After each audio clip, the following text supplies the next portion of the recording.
देखिए, जहाँ तक लॉकडाउन का सवाल है, अभी रिसेंट में कल परसों का माननीय उच्च न्यायालय का ऑनरेबल हाई कोर्ट का एक जो ऑर्डर आया है, उसमें ऑनरेबल हाई कोर्ट ने ये ऑब्ज़र्व किया है कि इलेक्शन कमीशन और हमारी गवर्नमेंट दोनों जो है, ये रिस्क ऑफ होल्डिंग इलेक्शंस को कोविड के समय में they have failed to see the risk of holding elections.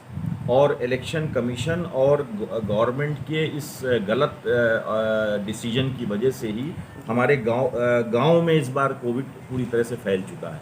जैसे पिछली बार क्या था कि it was restricted to Lucknow और मुंबई और मेट्रोपॉलिटन डिस्ट्रिक्ट, लेकिन इस बार क्या है कि हमारे चूंकि इन्होंने जो प्रधानी के पीडीसी के इलेक्शंस कराए, उसकी वजह से हमारे गांव में जो कोविड फैल चुका है, इसकी पूरी जिम्मेदारी मैं इलेक्शन कमीशन और हमारी अपनी गवर्नमेंट को देता हूं कि ऐसे टाइम में इलेक्शंस को टालना चाहिए था।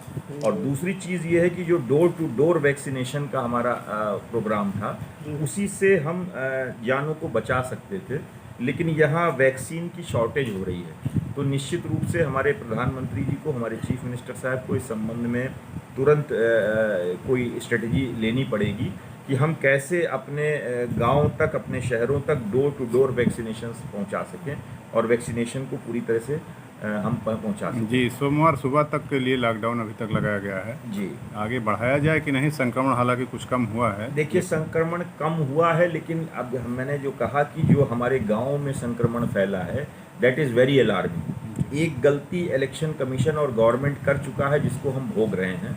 तो मेरा अपना ये मानना है कि कम से कम एक हफ्ते के लिए जी इस चेन को तोड़ने के लिए हमारा नुकसान भले ही हो, लेकिन हमारे पास कोई अल्टरनेटिव नहीं है। इस चेन को तोड़ने के लिए हमें एक हफ्ते लॉकडाउन बढ़ाया जाना चाहिए। जी अध्यक्ष जी, दीवानी में वर्चुअल सुनवाई जो चल रही है जिट्सी मीट ऐप पर, इसमें बहुत सारी दिक्कतें आ रही हैं।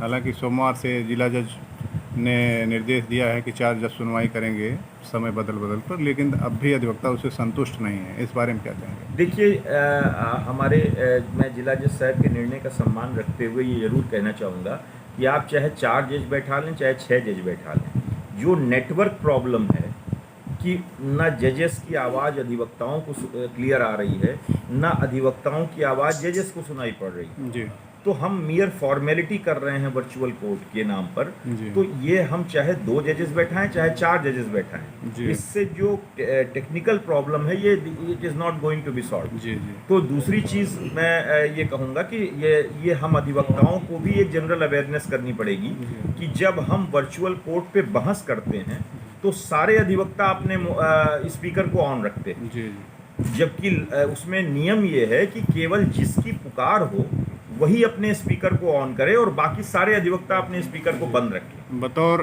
तब तो ये एक जनरल अवेयरनेस लाने की ज़रूरत है